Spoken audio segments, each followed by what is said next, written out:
साथियों नमस्कार। पटना बिहार से मैं अमिताभ कुमार दास, आईपीएस 94 बैच, और आप देख रहे हैं मेरा अपना यूट्यूब चैनल दास बोले बिंदास।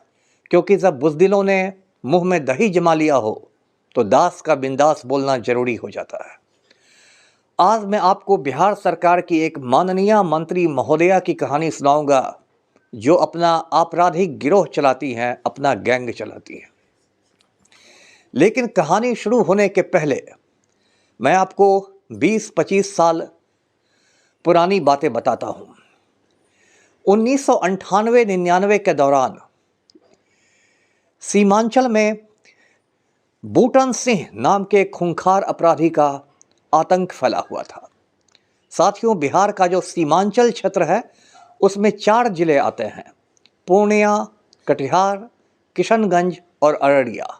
मैं खुद किशनगंज जिले का एसपी रह चुका हूं। और इसे सीमांचल इसलिए कहते हैं क्योंकि ये जो क्षेत्र है ये नेपाल और बंगाल की सीमा के पास है। तो बूटन सिंह के गिरोह का पूरे सीमांचल में आतंक था। रंगदारी हो, अपहरण हो, हत्याएं हो, कोई भी बड़ा कांड ये गिरोह नहीं छोड़ता था। बाद में बड़ी मुश्किल से बूटन सिंह पुलिस के हत्थे चढ़ा और पूर्णिया जेल में पहुंच गया। बूटन सिंह के कई दुश्मन भी बन चुके थे अपराध की दुनिया में, जैसा कि होता है। सन 2000 में जब बूटन सिंह की पेशी पूर्णिया कोर्ट में हो रही थी तो कोर्ट के कैंपस में ही, कोर्ट के परिसर में ही बूटन सिंह को गोलियों से छलनी कर दिया गया। और इस तरह सीमांचल का खूंखार अपराधी गिरोह का सरगना बूटन सिंह मारा गया।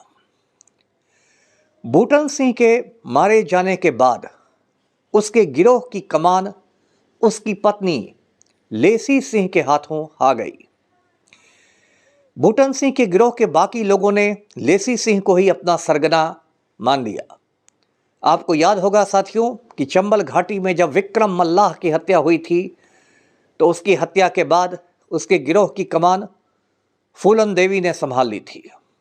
कुछ ऐसा ही हुआ बूटन सिंह की हत्या के बाद लेसी सिंह ने गिरोह की कमान संभाल ली। लेसी सिंह के पास ही अवैध हथियारों का सारा जखीरा भी आ गया। इधर बिहार के जो उस समय राजनीति में थे, नीतीश कुमार जो मुख्यमंत्री बनने का ख्वाब देख रहे थे उन दिनों, वे सीमांचल में किसी प्रभावशाली नेता की तलाश में थे। नीतीश कुमार को बताया गया कि लेसी सिंह को साथ लेने पर राजपूत वोट बैंक में सेंधमारी भी हो सकती है और ये धमदाहा की सीट भी जीत सकती है। कुछ समय बाद नीतीश कुमार ने लेसी सिंह को पूर्णिया के धमदाहा विधानसभा क्षेत्र से जनता दल यूनाइटेड का जेडीयू का टिकट दे दिया और तीर छाप पर लेसी सिंह जीतकर विधानसभा पहुंच गई। उसके बाद नीतीश कुमार ने लेसी सिंह को अपने कैबिनेट में मंत्री पद भी दे दिया। लेसी सिंह बिहार सरकार की मिनिस्टर बन गई। बूटन सिंह की पत्नी, जिसका सीमांचल में गिरोह चलता था, वो अब बिहार में तथाकथित सुशासन स्थापित करने लगी। लेसी सिंह के गिरोह ने सीमांचल में पूरा आतंक मचाना शुरू किया। उसके बाद इस गिरोह के निशाने पर विश्वजीत सिंह उर्फ रिंटू नामक एक कांग्रेस नेता आ गया। विश्वजीत सिंह उर्फ रिंटू पूर्णिया जिला परिषद का कुछ समय सदस्य रहा था और आगे चलकर इसकी पत्नी अनुलिका सिंह पूर्णिया जिला परिषद की सदस्य हो गई थी। लेसी सिंह को ऐसा लग रहा था कि पूर्णिया की स्थानीय राजनीति में विश्वजीत सिंह उर्फ रिंटू उसके लिए चुनौती बन सकता है।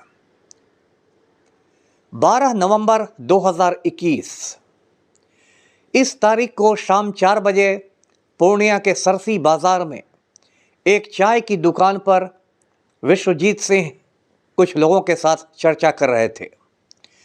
अचानक 3-4 लोगों ने उन्हें घेर लिया और उन्हें गोलियों से छलनी कर दिया। विश्वजीत सिंह की हत्या के बाद पूरे पूर्णिया में हड़कंप मच गया। सरसी थाना में विश्वजीत सिंह की पत्नी अनुलिका सिंह के बयान पर प्राथमिकी दर्ज की गई, एफआईआर दर्ज किया गया। इसमें अनुलिका सिंह ने बताया कि लेसी सिंह ने भी उसके पति की हत्या का षड्यंत्र किया था, वो भी हत्या में शामिल थी। लेसी सिंह का भतीजा आशीष कुमार सिंह को भी अभियुक्त के रूप में ठहराया गया। उस समय तेजस्वी यादव बिहार विधानसभा में विपक्ष के नेता हुआ करते थे, यानी अपोजिशन लीडर हुआ करते थे। तेजस्वी यादव ने बाकायदा प्रेस कॉन्फ्रेंस करके संवाददाता सम्मेलन बुलाकर लेसी सिंह के फ़ोन के कॉल डिटेल्स खंगालने की मांग की। अब देखिए राजनीति में कैसा होता है कि आज वही तेजस्वी यादव लेसी सिंह के साथ एक ही कैबिनेट की शोभा बढ़ा रहे हैं।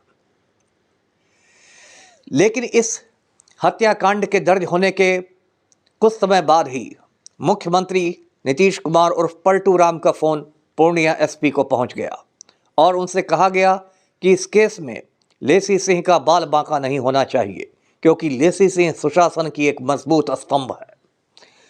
तो इस तरह इस केस में पूर्णिया एसपी ने जो भी सुपरविज़न किया, जो भी पर्यवेक्षण टिप्पणी की, उसमें लेसी सिंह साफ बच निकली।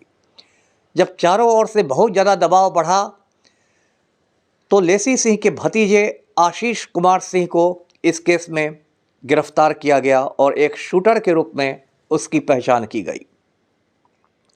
साथियों, मैं अपने सूत्रों से भी लेसी सिंह के बारे में जानकारी प्राप्त कर रहा था। मेरे सूत्रों ने बताया कि श्रीमती लेसी सिंह के पास अवैध हथियारों का बड़ा ज़खीरा है, जिसमें AK-47 जैसे हथियार हैं। लेसी सिंह आजकल बिहार सरकार की खाद्य एवं नागरिक आपूर्ति की मंत्री है। मैंने ये सारी सूचना अपने लेटर पैड पर लिखकर पुलिस मुख्यालय को दी, लेकिन पुलिस मुख्यालय के कान पर जूं तक नहीं रहेगी। एक और दिलचस्प बात मैं आपको बताता हूँ। अभी 4-5 रोज़ पहले मैंने पुलिस मुख्यालय के टोल फ्री नंबर पर कॉल किया। वो नंबर है 14432 144 32 और मैंने सूचना दी कि लेसी सिंह के पूर्णिया स्थित आवास पर अवैध हथियारों का ज़खीरा है। जिसने भी फ़ोन उठाया वो घबरा गया और वो कहने लगा कि लेसी सिंह के घर पुलिस जाएगी तो हो सकता है पुलिस पर मानहानि का मुकदमा हो जाए। तो पुलिस मुख्यालय इतना ज़्यादा खौफ में है लेसी सिंह के।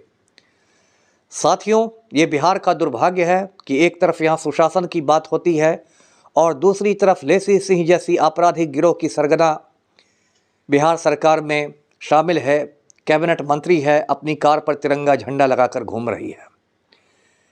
यदि आपको मेरा ये वीडियो पसंद आया हो और आप मेरी बातों से इत्तेफाक रखते हो, सहमति रखते हो, तो आपसे निवेदन है कि आप भी पुलिस मुख्यालय के टोल फ्री नंबर 14432 पर ये सूचना दें, 144-32 पर ये सूचना दें कि लेसी सिंह के पूर्णिया स्थित आवास पर अवैध हथियारों का ज़खीरा है।